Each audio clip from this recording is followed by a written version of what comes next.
Okay, so are we live? Are we live? Okay, yeah, we are live, folks. Welcome to another edition of Just My Opinion podcast. I believe this is episode 6 or 7, but nevertheless, I'm the best. Uh, programming note. Do not, uh, basically, I probably won't be doing these episodes early in the morning, this early, but I decided to do one this week, this early. So we'll be back at our regular scheduling programming, which will be in the middle of the afternoon. But nevertheless, I'm the best. Now, last week, we got into the topic of who I felt uh, in the Western Conference, who's going to represent in the Western Conference, who's going to be the beast in the West. Okay. Now, I think you guys should check out that video. Um, the funny thing about the West is uh, there are a few teams there's not really a consistent team that you can just pinpoint and say, okay, they're going to be the representatives of the Western Conference Finals. But go check out that video. I gave you guys who I believe who's going to be the beast in the West. And today's live stream, we're going to be talking about the beast in the East. All right. Now, I got all the teams jotted down. I got my data. I got my data. I got my spreadsheets. I got everything of free agency, what teams lost in free agency, what teams won in free agency, as well as the NBA draft. And we're gonna go ahead and in no particular order at all. Okay. I want to start off by saying the first team we're going to dissect and talk about is the Toronto Raptors. All right. Now, a lot of people thought the Toronto Raptors were going to be the sweetheart team from last year, okay? Because of all the accusation. What? Can I pronounce that word right? Accusations. Oh my God, man, Chris, you are screwing up early in the morning. All the free agents that they have signed, all the teams that they done drafted. I mean, all the players that they done drafted, as well as in free agency, and the possibility of this team getting Kevin Durant in the this past summer. Uh, a lot of people feel like the Toronto Raptors have some promising players on their roster. Fred VanVleet, just to name a few. Uh, and I feel like let's just start off with the Toronto Raptors. Out of all the teams that we're going to be talking about, I feel like the Toronto Raptors are the most consistent, well-oiled, chemistry-inducive team. They're up there in the top. Okay, they don't have a whole lot of turnover. Players that played for them now they've been traded or they done took their talent someplace else. Uh, the Toronto Raptors, we cultivate a lot of their players and they love the city of Toronto. They love being there. They love being representatives of the Toronto Raptors, and they have a whole lot of promising, projecting players on this team. Now, a lot of people felt like last year was going to be the year for this team to basically come out swinging and be a contender, particularly in the East. Uh, it didn't turn out the way people hoped. And if you look at what they done thus far, as far as the acquisitions, as far as who they uh, drafted in the NBA Finals, I feel like the Toronto Raptors is going to be one of those. It's going to be a mid-tier team, a team that has enough talent on that roster unfortunately, if this team wants to tank, it'll be kind of hard for this team to do because they really have a talented roster, and they're going to be the team. And you guys heard me say this last week. The Toronto Raptors are a team where they're talented enough where they can contend, but they don't suck too much for them to tank and get a high draft pick. And I feel like that situation is cultivating with the Toronto Raptors. So I think the Toronto Raptors are going to be a very competitive team. I think they're going to be above tier level, above 500. You're going to, but they're not that good to contend for an NBA final or be in the NBA finals unless, if you look at the teams that we're about to mention, if the injury bug just runs rampant on the top tier teams in the East, then I can see them, pegging themselves above the rest of the teams as far as being a representative or a promising representative coming from the East. The Toronto Raptors remind me of the New Orleans Pelicans. Uh, the New Orleans Pelicans in the second half of the season last year got on that run, got into the playoffs, made a run in the playoffs, and now a lot of people are giving the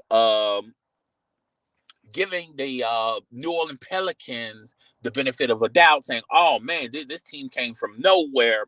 You know, they added C.J. McCullough.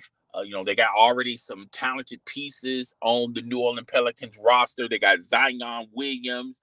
A lot of people are putting a lot of promise and a lot of hope on the New Orleans Pelicans. I see the similar type of magic with the Toronto Raptors. I think the Toronto Raptors have enough talent to compete, but not necessarily contend as far as being the representatives from the East. But you never know. A win here, some injuries there from another team, and you never know. They might be like the Boston Celtics representing the East. Okay, so that's my 2 cents on the Toronto Raptors. Next on the agenda, in no particular order, by the way, is the Milwaukee Bucks. And I feel like if you look at the pieces the Milwaukee Bucks added a couple of years ago, and those pieces, as well as Giannis, won a title 2 years ago. It's been a while. 2 years, it's been a while. We have to be fair. We got to be fair and balanced. We said 2 years when the Lakers won their title. I said, as well as others said, that it's been 2 years. It's been a minute since the Lakers have won a title. So we're gonna have to say the same thing, similar to the Milwaukee Bucks. All right. Now, the Milwaukee Bucks, if you look at what they've done in the offseason, what they've done in the draft, those pieces are going to be are going to contribute to the team, but not in no major fashion. All right. They got a whole lot of pieces in those two aspects where we're just going to have to wait and see, or they're way too young. We have to wait for them to play it out, develop it out. But if you look at the Toronto Raptors and what they have cultivated with the Milwaukee Bucks 2 years ago in winning a title, they still have those same pieces this year. Now, they were contending as far as contending to be representatives in the NBA Finals, but the injury bug ran rampant on the Milwaukee Bucks, and they fell off. I feel like the Milwaukee Bucks, if they stay healthy, maybe add a piece here and there in before the trade deadline, I think the Milwaukee Bucks can be a strong contender as far as representing in the East, as in the NBA Finals. Particularly with all what happened with the Boston Celtics.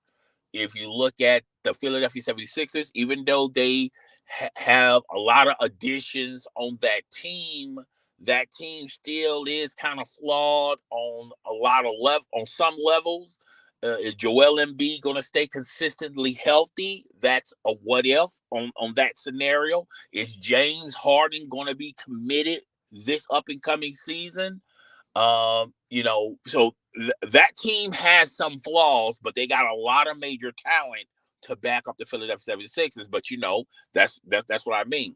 But when you talk about when you talk about when you talk about the Miami Heat, Miami Heat, they signed Tyro Hero to that 4-year extension, $130 million. I did a video on that. I told you guys what I felt about that. But the Miami Heat they haven't added a lot of major pieces that can make you think they're a strong contender. They're going to be contending, but they're not a strong contender. But if you look at the Milwaukee Bucks, they are a strong contender as far as representing the East in the NBA Finals, particularly with everything that's going on in the lay of the land in the East with the other teams out there. So we're just going to leave it at that for the Milwaukee Bucks. Moving on, we're going to be talking about, in no particular order, okay? In no particular order, we're going to be talking about the Indiana Pacers. Now, the Indiana Pacers are going to do what the Indiana Pacers did last year. They're going to do what the Indiana Pacers did 2 years ago. They are still in rebuilding mode. Now, sometimes when teams are in rebuilding mode and just getting enough pieces, young pieces, being consistent, getting consistently high level draft picks, getting talented players from the NBA draft. This is what teams do when they're rebuilding. Okay, there's not a lot of talent on the Indiana Pacers. All right, particularly when you see what's transpiring. Are the Indiana Pacers going to trade with the Los Angeles Lakers? The two pieces that the Indiana Pacers have to compete, they're willing to let go of those pieces to get some major draft picks. All right. So I feel like the Indiana Pacers are still rebuilding. The Indiana Pacers are not going to be seriously a contender. They're not going to be an above average team, above 500 level team. They're going to be the cellar dwellers. Okay, so if you're an Indiana Pacer fan, I do apologize, but it is what it is. They're still rebuilding. Normally when teams are rebuilding, trusting the process, it takes them maybe 1 or 2 years. But look at what the Indiana Pacers have done since they've been in rebuild mode. If you're an Indiana Pacer fan, are you highly confident in what they done picked up in the draft so far? Or are you highly confident in what player that they traded for, young player that they traded for, that they're going to build around? Me personally, I do not see it as of right now. The sky's cloudy and the forecast is gloomy for the Indiana Pacers. So moving on from the Indiana Pacers in no particular order, okay, no particular order, we're going to talk about the Boston Celtics. And we recently talked about the Boston Celtics in numerous videos on my channel. I suggest you go check out those videos about Ime Udoka and the dilemma that he finds himself in. And we're not going to go into all of as the world turns around Ime Udoka and the Nia Long situation. I got tons of videos. You guys can go check those videos out for yourself. This is basketball related topics. I feel like the Boston Celtics, and I've said this in those videos, I feel like the Boston Celtics are going to take a step back, some folks. And I felt that way before this incident with Ime Udoka. I just don't feel like the Boston Celtics did enough in the trade or in the draft to make that roster better. Now, a lot of people feel that when they were in the NBA Finals, uh, and this is what people were saying, that the Golden State Warriors, the Boston Celtics beat themselves. It wasn't the Golden State Warriors didn't beat the Boston Celtics. The Boston Celtics beat themselves with all the turnovers, and it's a young team that, even though the chemistry is there, this was their first time in the NBA Finals. So you got those first time jitters, the high turnover rate, and they just couldn't capitalize off of their momentum, particularly in the NBA Finals. Because Draymond Green did a couple of plays, was fantastic in a couple of quarters. You had Steph being Steph. You had Clay. Even though Clay wasn't the same Clay Thompson of 2 years ago, he was still serviceable for the Golden State Warriors. And then you got that young nucleus of the Golden State Warriors. But a lot of people feel like the Boston Celtics beat themselves in the NBA Finals with all of that talent and the Steve Kerr and the experience of the Golden State Warriors. People still feel like the Boston Celtics beat themselves more so than the Golden State Warriors beating the Boston Celtics. Now, even before the email Doka situation, I felt like the Boston Celtics were going to take a step back. I just didn't feel highly confident in as far as the Boston Celtics adding more pieces, dependable pieces to that roster. I would have been happy if they would have gotten PJ Brown, but they didn't. The Philadelphia 76ers got him. I just felt like the Boston Celtics needed some veteran leadership and a strong Mamba mentality or a strong-minded individual for the Boston Celtics. I feel like the Boston Celtics are too much of a finesse type of of team. They basically try to beat teams by outscoring them. I also feel like the Boston Celtics are not really committed on the defensive end. I felt like the Boston Celtics should have gotten some players in free agency that have a defensive mentality that can contribute to this team and probably and probably be so contagious. Everybody that's already on the team, like Brown and Tatum, this will be so addictive where they will be highly minded as far as on the defensive side of things. I just felt like the Boston Celtics took a step back. Now, I'm not saying they took 2 steps back. I don't even think they took a full step back. But I think it's going to be a little bit rougher for them as far as them going into the NBA Finals.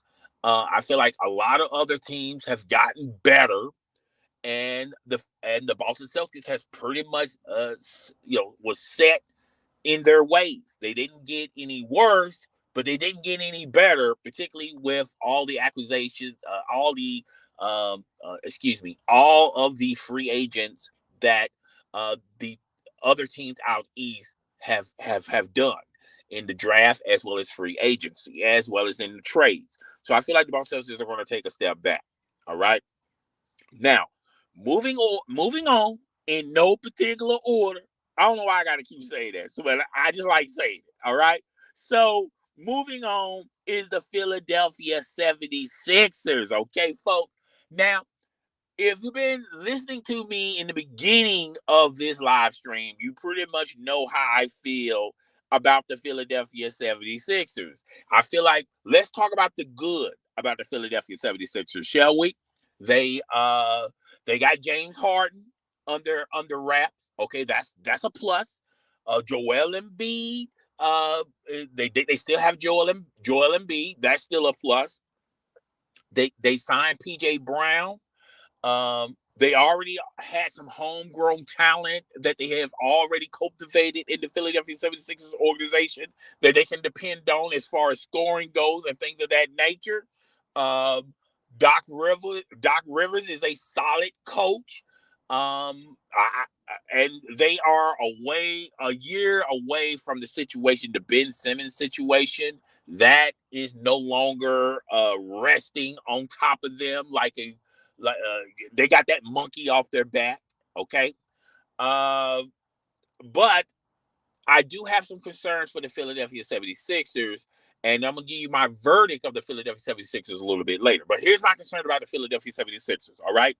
Is James Harden going to be committed for the full calendar NBA season? Okay.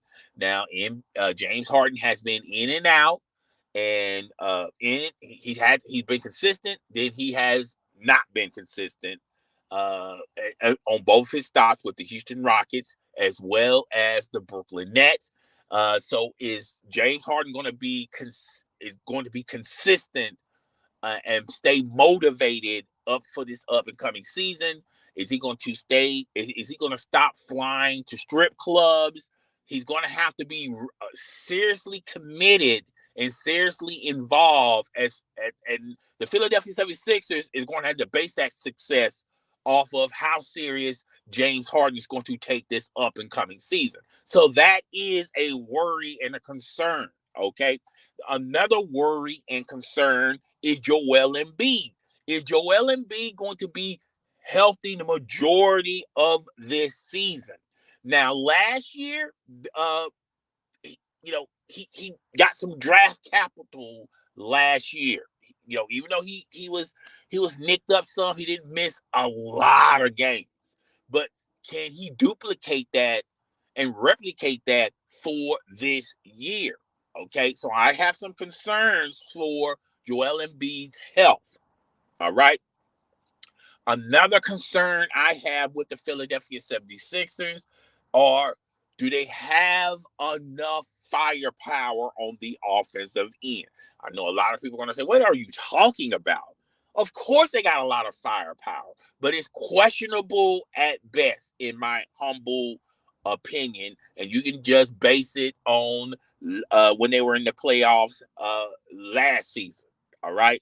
So do they have a consistent level of offense? That's another concern I have for the Philadelphia 76ers. Now, if the Philadelphia 76ers work out two of those worries or concerns, I feel like they're going to be a strong candidate to represent in the Eastern Conference Finals if they have answers of two of those three concerns. All right. If they have an answer for one of those concerns, then I don't see the Philadelphia 76ers are going to do what the Philadelphia 76ers did last year, and that is be home while everyone else is still in the playoffs. I feel like they're going to they're going to be a major factor and have a deep run in the playoffs, but I don't think they're going to be the representatives of the East. So I have concerns and worries about the Philadelphia 76ers, but if they three concerns, but if they manage to do two of those concerns, I feel like they're going to be the representatives of the East. Okay. So moving on from the Philadelphia 76ers are the Charlotte Hornets. Now, Michael Jeffrey Jordan, my favorite, your favorite as well, as a player, dominated the NBA. Not so much as an owner. Okay. He has a lot of hits and misses, but he has more misses than hits since he's been the owner of the Charlotte Hornets. And every year, everyone says they're rebuilding. They're rebuilding. They've been firing and hiring coaching staffs, the front office, things of that nature. I think they hit a major home run with the kid Ball. I think he's a phenomenal player. He's going to be a franchise player. I also think they have hit several singles and doubles with what they have on the roster. And I feel confident that the Charlotte Hornets are not going to be, just stockpiling draft picks. Basically just, being cellar dwellers. All right. I feel like they are a below 500 team. They could be a team that if they make it into the NBA, if they want to make it into the NBA playoffs, they're going to have to be a play-in tournament type of team. And but I also feel like they just need a couple of pieces, couple of veteran pieces to cultivate that roster. But I feel like they're going to be below 500. They're not going to be cellar dwellers. They're not going to be good enough to make a serious deep run in the playoffs or be representing the East in the NBA Finals. But I think they're going to be a decent team. I don't think they're going to be a very strong competitive team. I don't even think they're going to be a competitive team. I feel like they're going to be below competitive. I think they're going to be a below 500 team that can probably find their way in the playoffs by making it into the playoff tournament. All right. So that's my opinion on the Charlotte Hornets. Okay. Next on the agenda is the Miami Heat. And I told you guys, and the same thoughts and concerns I had about the Miami Heat last year is risen its ugly head this year. I felt like the Miami Heat, they have done very, very well. Pat Riley, the Miami Heat organization, have done very, very well. If you look at their past 3 to 4 years, they have done very well as getting the right free agents. Now they have missed on some free agents, but in most part they have done fairly good getting the right free agents and drafts NBA trades and things of that nature. I think they have draft good, but that was 2 to 3 years ago. Bam Alabalu, as well as Tyler Hero, those were the gold nuggets everyone would say. Well, see, look at the Miami Heat. Look what they have done in the draft. They have drafted the right people. They have, signed the right free agents. Okay. They have did the right NBA trades to get the right players to play for the Miami Heat. Everyone was giving them their respect. Everyone was giving giving their props and their respects. But that's 2, 3, 4 years ago. Those same players are still on the Miami Heat roster, and you just rewarded Tyler Hero $130 million contract, and it's a 4-year extension. So, to me, you want to giving Tyler Hero that type of money is going to set a precedence for your roster. Now, Bam Alabalu is going to want more than Tyler Hero. Tyler Hero is not a starter for the Miami Heat. So if he can get $130 million, what you think the market's going to be for Bam Alabalu? All right. So you have already done cultivated a situation where there are numerous players on your roster that's going to expect some big money from the Miami Heat. Now the Miami Heat, they're not capped out or anything like that, but I feel like they're going to be maxing out players that really don't deserve that money. But if you look at the Miami Heat situation, what else they're going to do? It's not like you can replace these players in the market. You can't replace a Tyler Hero. All right, even though he's limited, even though he scores, even though he makes big plays on the offensive end, make big knockdown baskets sometimes on the offensive end, still at the end of the day, he's a role player. And you're giving this role player $130 million. Now, everyone's saying this is the president of the new NBA. But me personally, if I can get someone that's less affordable, that's going to contribute like a Tyler Hero, and it's not going to cost a lot. It's not going to cost me a lot of money, and it's not going to cost me to lose any talent as far as trading for that individual. Then I will get that individual before I get a Tyler Hero. All right, but I talked about that in my video yesterday, so go check out that video. So the Miami Heat are resting on their laurels.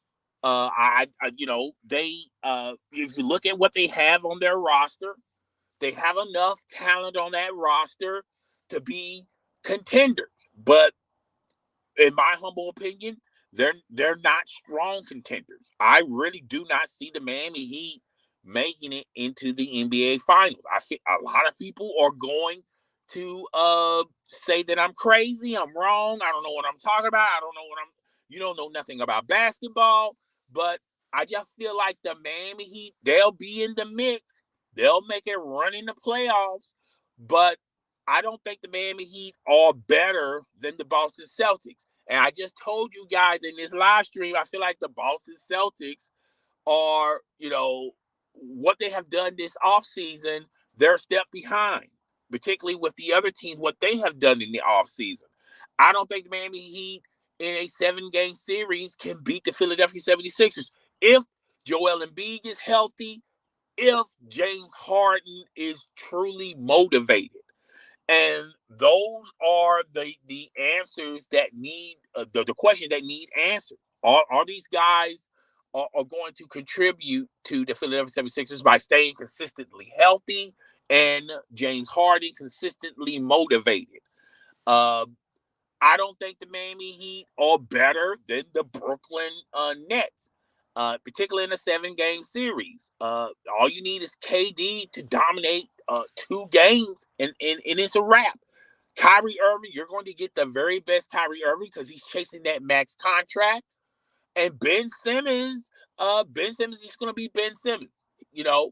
So, and then you look at the other talent on that on that Brooklyn Nets roster. I don't think the Miami Heat is better than the Milwaukee Bucks.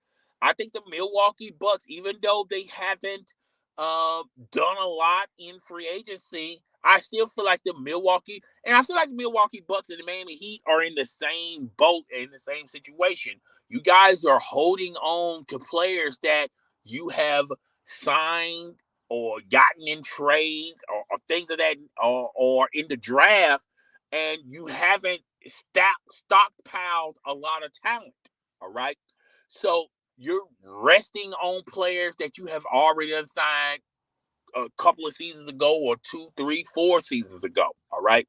But I still feel like the Milwaukee Bucks are a little better than the Miami Heat. And those are the teams I feel like are going to be in the way of Miami. All right. But, Miami is, Miami. All right. So moving on from the Miami Heat, we're going to go to Detroit. All right. The Detroit Pistons are going to be cellar dwellers. Okay. We shouldn't even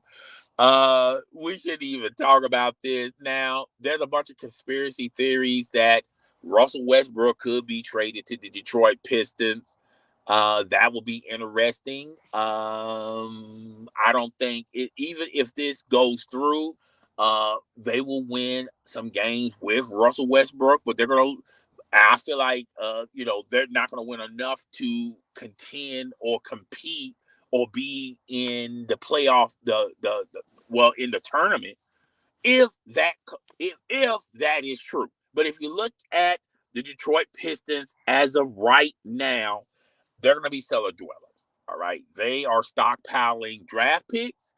They are, they're looking at the youth. Okay. I believe the children are the future. Teach them well and let them lead the way. That's what the Detroit Pistons are doing. They are trying to trust the process like the Indiana Pacers. All right. So moving on from Detroit. Wow, that was fast. If you was a Detroit Pistons fan, that was pretty fast. I don't think we stayed on that topic no more than 2 minutes. All right. So moving on to the Detroit Pistons, we're going to the Brooklyn Nets. And we have talked about the Brooklyn Nets in numerous live streams and videos, particularly this up-and-coming season. Check out that video, by the way, of the last dance for the Brooklyn Nets. I feel like that is an undiscovered video that a lot of people haven't watched yet. And I feel like everything I said in that video is going to fall in fruition for the Brooklyn Nets.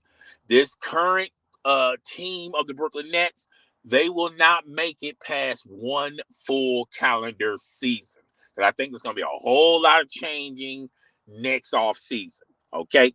But go check out that video. All right. Anyway, let's talk about the Brooklyn Nets. Hello? Okay, we're in there. All right. So the Brooklyn Nets. All right, they pretty much gotten in front and gotten behind the the rumors of Kevin Durant possibly being demanding a trade from the Brooklyn Nets. I do feel like that's going to weigh somewhat this up and coming season. I don't care what Kevin Durant says. I don't care what Sean Marks says. I don't care what Steve Nash says. I definitely don't care what Kyrie Irving says. I feel like it's going to have some effect, some weight for this up and coming season because people are going to still be focusing and talking about it. The only reason why some people are not talking about it right now, that's not considered a hot topic. The most hotter topic is the Ime Udoka situation, and I think Kevin Durant is somewhere in some part of the world going, "Phew! I'm glad they're chasing Ime Udoka and all the reporters, the established reporters, the ESPNs, the Fox Sports ones. They're at they're trying to stir up a hornet's nest at the Boston Celtics organization about the Ime Udoka thing.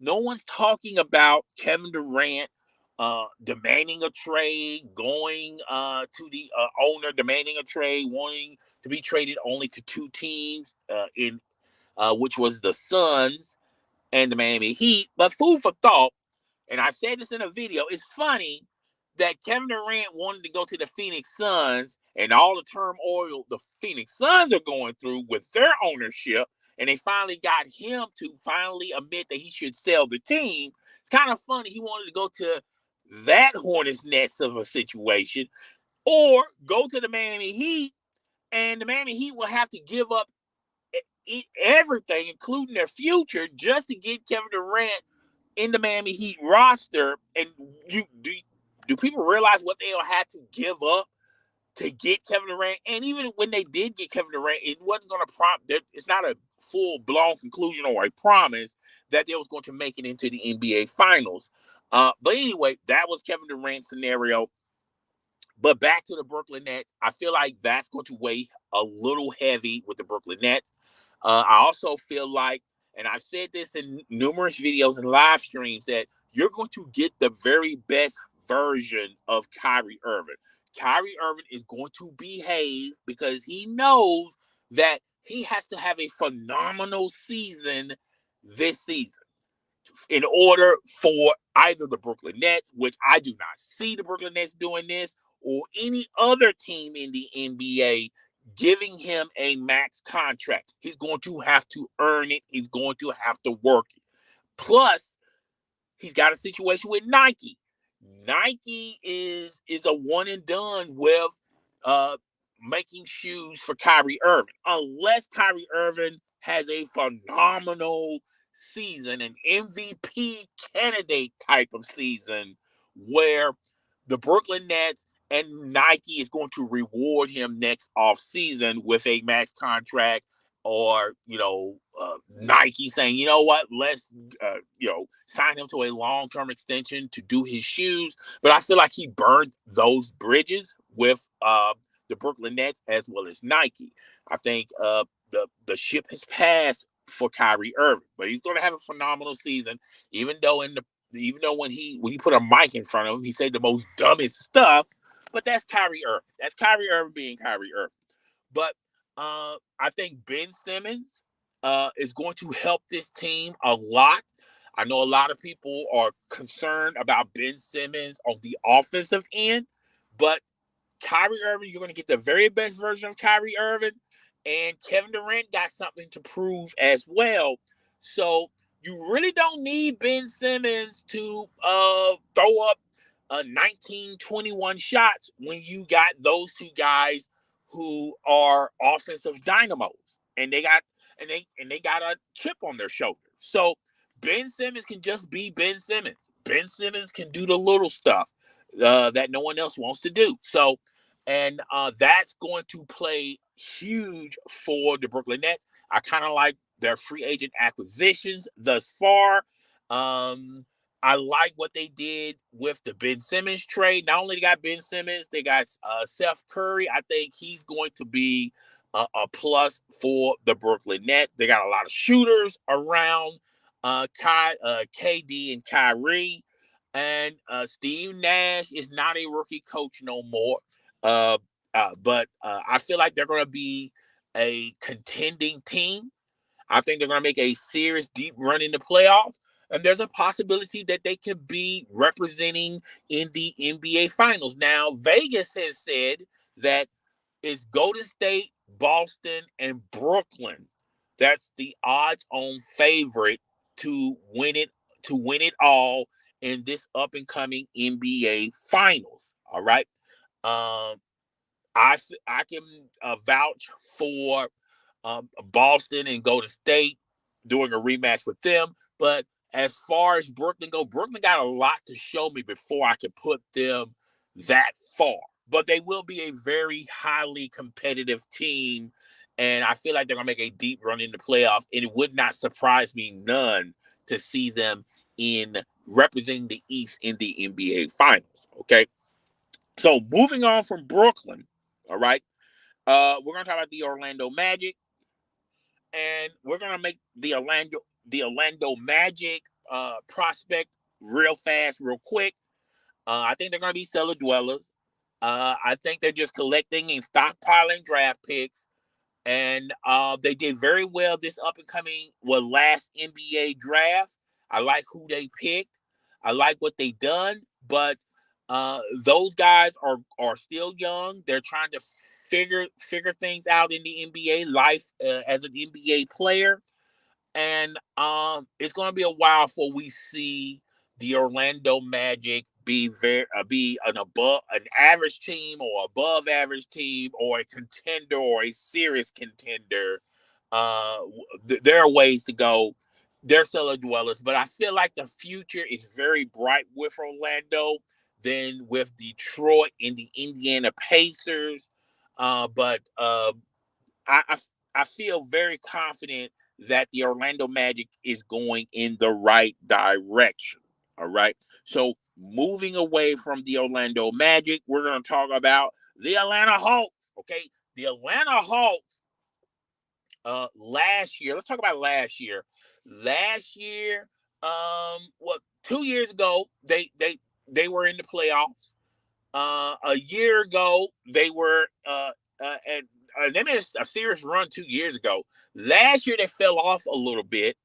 Okay, and I feel like this year, particularly what Orlando did in the draft, particularly what Orlando did in trades, I feel like this is going to be a formidable team, and they're going to be a highly competitive team.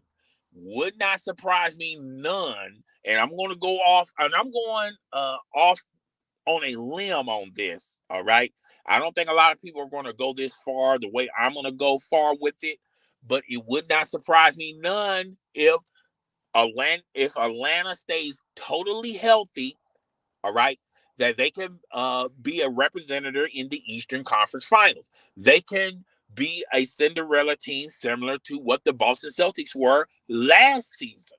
All right, I feel like the Orlando Magic have enough talent on that roster to be a highly competitive team to make a strong, serious run in the playoffs. All right, this I'm not saying this do or die for Atlanta, but this is the very best version of the Atlanta Hawks that they done had in quite some time.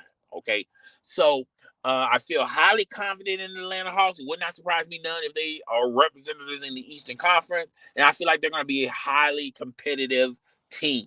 All right, Ice Trey is going to do magic. And the thing about him is, you can put him at the 2 spot instead of him being at the 1. And I forgot I think his name is Deshaun Murray. I think I don't. If I butchered his name, I do apologize. He was the point guard for the San Antonio Spurs. The Atlanta Hawks picked him up. Now, my concerns of the Atlanta Hawks are they are a very small team when you compare them to the Philadelphia 76ers, We compare them to the Brooklyn Nets, and that could be an issue with them. All right. But I do feel highly confident with the Atlanta Hawks. And who knows, maybe before the trade deadline, this up and coming basketball season, they stockpile more talent. Okay.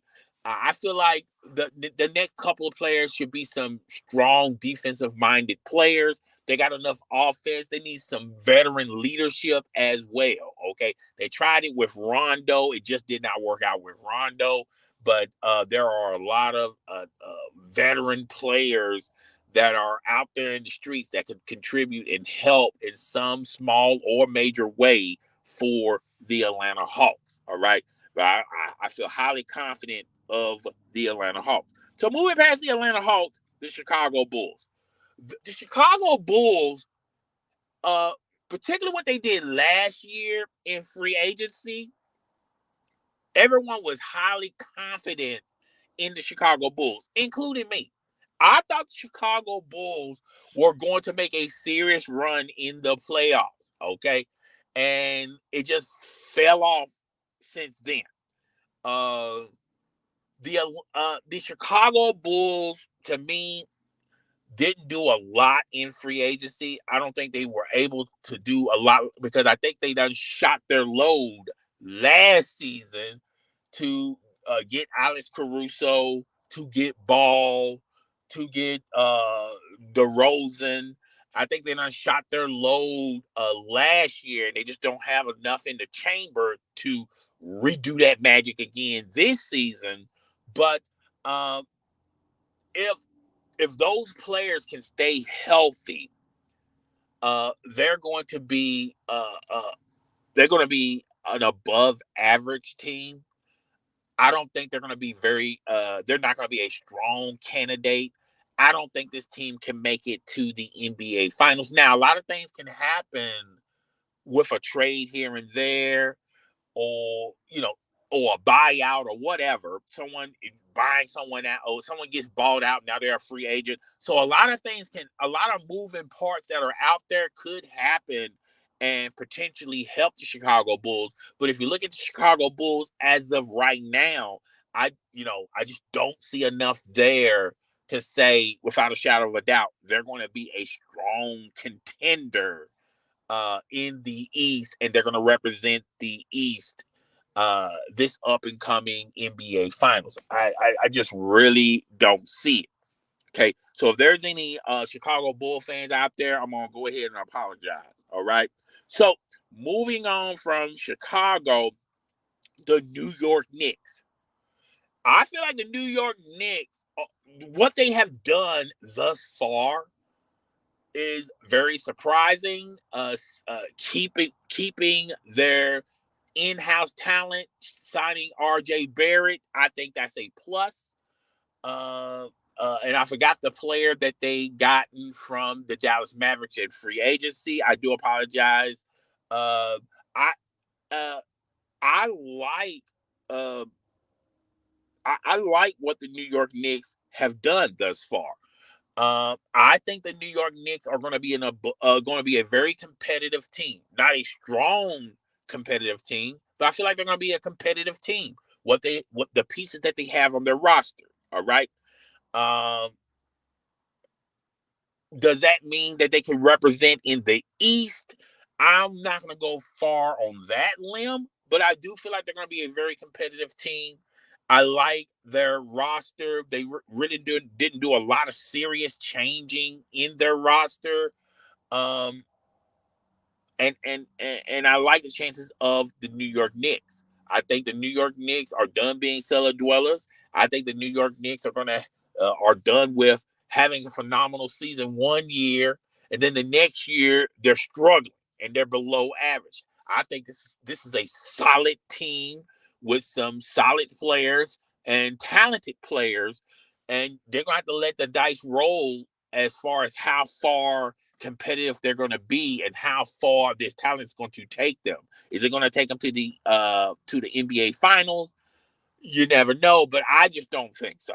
All right. So moving on from the New York Knicks, we're going to talk about the Washington Wizards. Bradley Beal, the unicorn, is over there. And to me, Bradley Beal has been a consistent player. Have no issues with Bradley Beal. He signed that mega contract to stay with the Washington Wizards. I thought Bradley Beal was going to go elsewhere. I did a video saying Bradley Beal is taking his talent to compete and contend to get a title, to finally get that elusive ring that he thought he could never get with the Wizards. But he signed that mega contract to stay with the Wizards. And then you got the unicorn. Uh, I just feel like those two guys are mismatches. They're not salt and pepper. They're not uh they're not peanut butter and chocolate. They're more like oil and water, okay? And I'm not saying that these guys are going to be awful. I mean, I just styles makes fights, and the style that the Washington Wizards are going to demonstrate on the floor, I just don't think these guys are going to fit very well, okay, in certain spots. And teams are going to figure that out, and they're going to get the ball out of Bradley Beal and place the ball someplace else. I feel like the Washington Wizards and a lot of people. I'm going to go out on this limb. I think the Washington Wizards are talented enough where they're not going to be cellar dwellers, but they're not talented enough to contend and compete in the playoffs. They're going to be stuck in the middle. And I just don't see this team representing in the East. I don't see this team making the playoffs. All right. But, I feel like eventually the Washington Wizards are going to have to face facts and face reality. And maybe giving Bradley Beal that contract, they're not facing reality that they might want to start this thing all over again. Would not surprise me none if next offseason the Washington Wizards wants to unload Bradley Beal and trade Bradley Beal elsewhere. Maybe the Los Angeles Lakers will be interested in a Bradley Beal once they get off of the Russell Westbrook contract, which they will next offseason. But and if they still have their draft picks, if they have some draft picks or some capital, they may be able to orchestrate a trade with the Washington Wizards where they get Bradley Beal and they have to give up some draft picks or some players or whatnot. But I feel like they might be in the same situation like they were with Russell Westbrook. Now you got Bradley Beal with a longer contract, and he's really not helping you in the roster, which that's a possibility, but I feel like Bradley Beal can fits anywhere. He's not a headstrong type of individual, and he doesn't mind playing second fiddle to a LeBron James or an Anthony Davis because both of those guys have rings, and he doesn't. All right, particularly if he wants to chase the ring. Okay, which I have concerns even about Bradley Beal. Does he? I feel like he wants to compete, but does he want to take it to the next level and get a ring and compete? That's a bigger issue, and that's another story. So, moving past the Washington Wizards, we're going to go forward with the Cleveland Cavaliers. Okay, the Cleveland Cavaliers traded and got Donovan Mitchell. They gave up a lot for Donovan Mitchell. And a lot of people are highly confident in the Cleveland Cavaliers roster. They have the potential of 3 players that are high volume scorers. Now, I want to talk about Donovan Mitchell for a second. And Donovan Mitchell, a lot of people don't want to recognize this, but Donovan Mitchell, the only time Donovan Mitchell was a major factor or had any type of dominance is when he was in the bubble. He was blowing it up in the bubble. He was getting major scoring, major points, things of that nature. Ever since outside, ever since outside the bubble, his stats have suffered. He's a volume scorer, meaning that he needs the ball numerous times to be very efficient. He's not a selective shooter. He just can't. If you give him 12 shots, he's not going to give you 20 points. He may give you 9 points. He may give you 21 points. Okay, it depends. All right. I don't think when it's all said and done, Donovan Mitchell is this high volume scorer that you have to move heaven and hell to get. Now, I do feel like he fits perfectly with Cleveland than he will with New York because one, New York will have to give up the sun, the moon, the stars, and now you just got Donovan Mitchell and some players. With Cleveland, you moved heaven and hell, but you still have enough pieces there to still be competitive. I like the Cleveland Cavaliers' chances, but I'm not highly confident in the Cleveland Cavaliers. I think they're going to be a very competitive team. I don't think they're going to be a strongly competitive team. I don't think this team's going to make it to the Eastern Conference Finals. I think I think they're going to be in the playoffs, and you know, you're going to have to wait to see what Donovan Mitchell does in his second year with Cleveland, but I just don't see it in his first year. All right. I'm not highly confident in Donovan Mitchell. I have seen players in the NBA have done far better than Donovan Mitchell. All right. So that's all I have. My rankings and it was not in no particular order, but to do a quick rundown, here are the teams I feel like that's going to make it in the who's going to represent the East in the NBA Finals. Okay, I got Milwaukee, I got Boston, I got Philly, I got Brooklyn, I got Atlanta, and teams that are on the bubble. Okay, I'll throw the Miami Heat. I throw the New York Knicks out there. And I wasn't even highly confident in the Cleveland Cavaliers, but I throw the Cleveland Cavaliers there.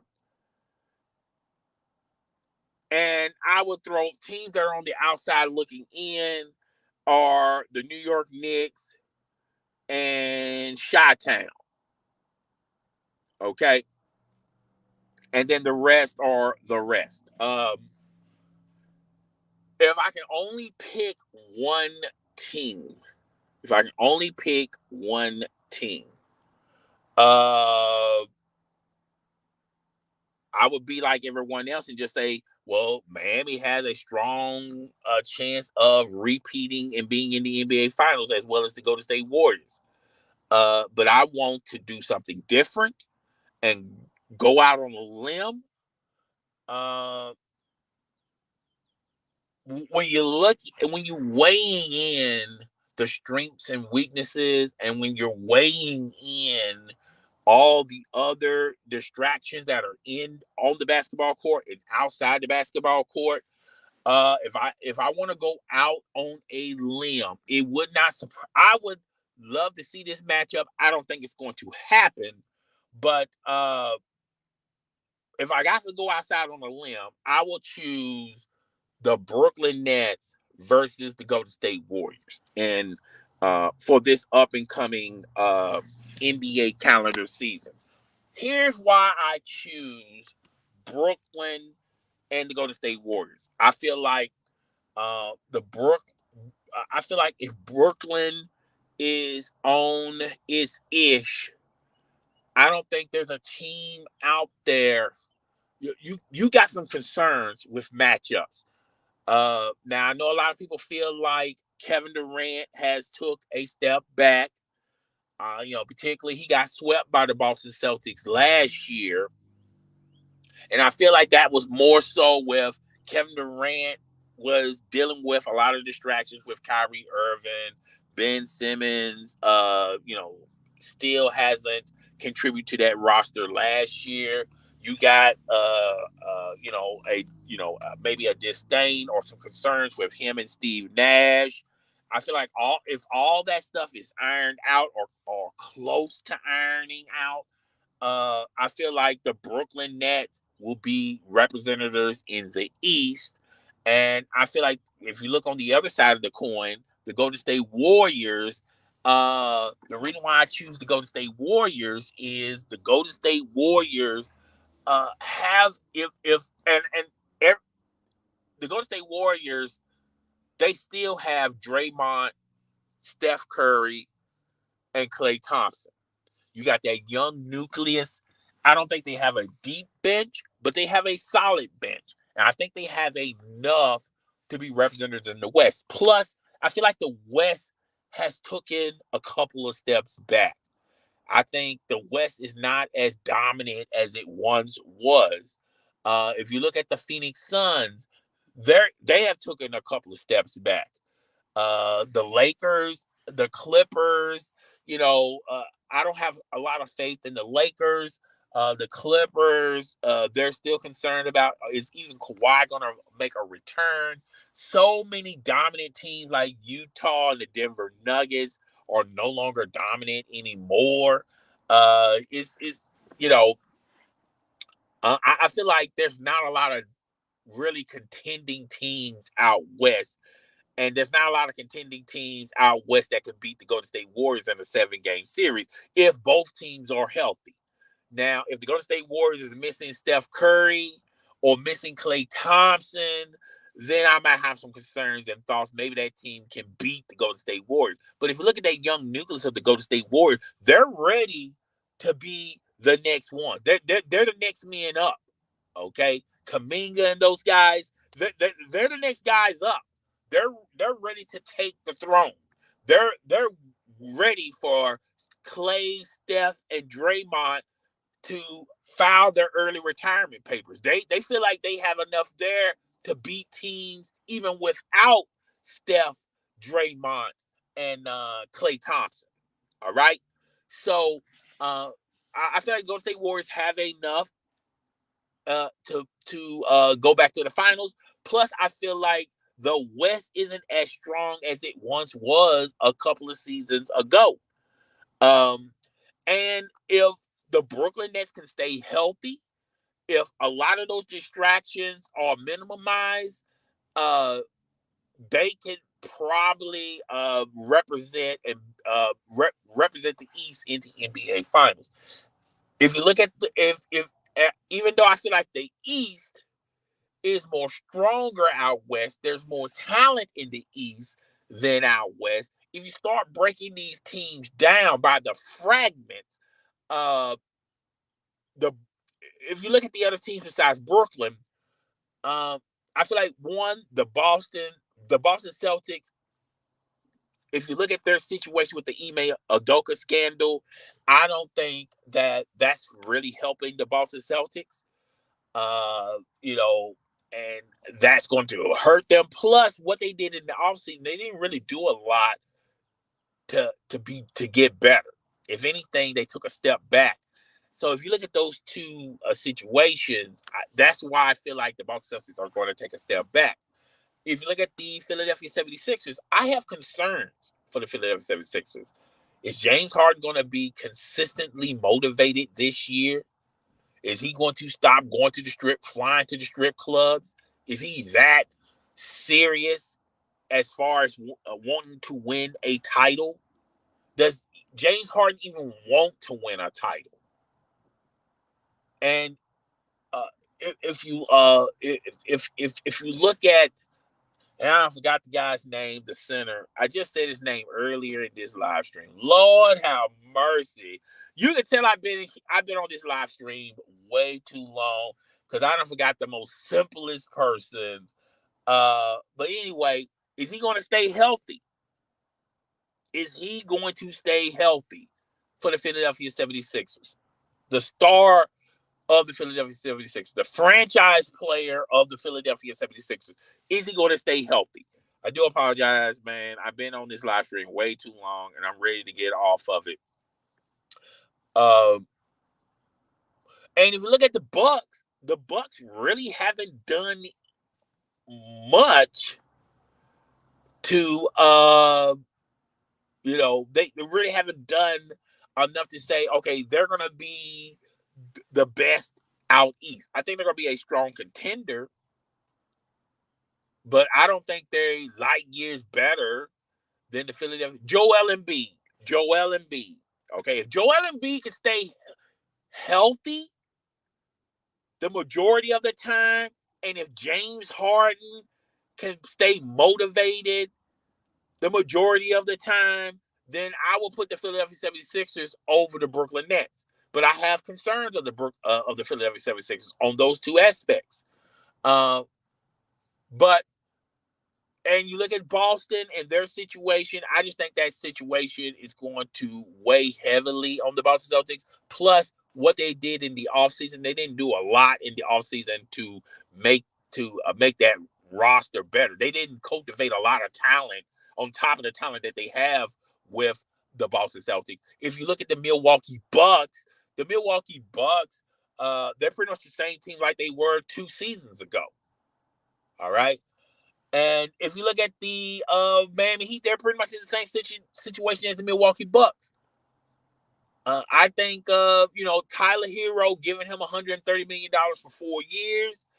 I think that's a lot of money. A lot of people say that's the MO of today's NBA. I think he's a one-dimensional player.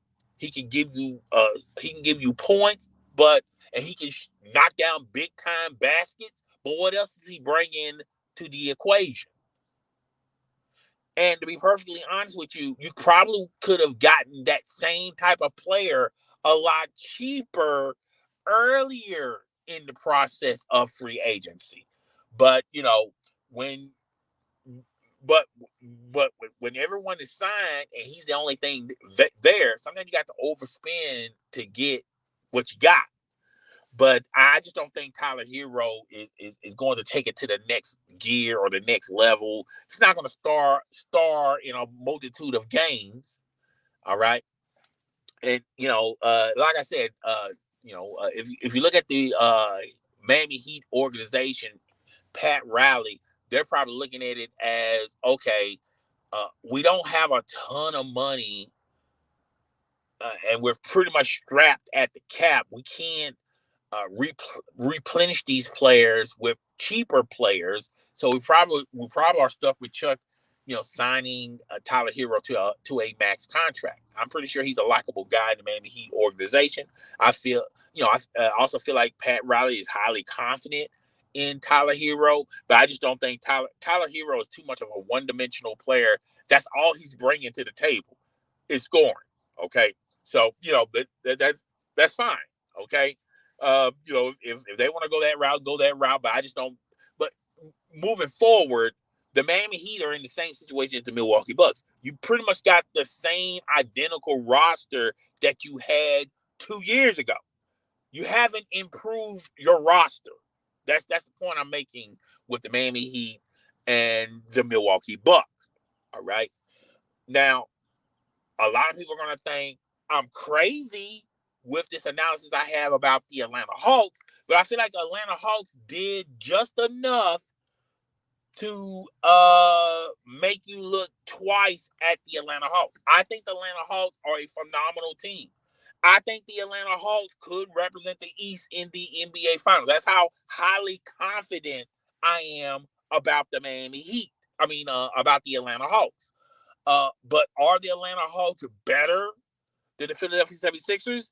As of right now, no. I can't, cultivate something that justifies that. Okay, the Miami Heat, the Miami Heat are better. I feel like they're a smaller team, but they can score. I think they play just enough defense, but they're not really committed and serious on the defensive end. And I think it's the limitation of how short they're going to ultimately be. But are they better than the Philadelphia? No. Are they better than the Brooklyn Nets? No. Are they better than? Are they better? Are they better than Philadelphia, Miami, Brooklyn? No. but I do feel like they could be a team that can make a serious deep run in the playoffs. And depending on the status of the other teams, maybe they catch a break. Uh, and when I mean I mean the Miami Heat. I'm sorry, the Atlanta Hawks. Maybe they catch a break. Maybe these teams that we're talking about now, they lose their superstar too. Maybe that superstar is injured. Uh, you could plug the Miami Heat in. They could probably be the next darlings, the next Cinderellas of the NBA, like the Boston Celtics were. Okay, so yeah, that's all I got. Normally on this time I take up questions. Nobody had questions for me like I did last year. Last week had tons of questions. Um, so yeah, that's it for Just My Opinion podcast season 2.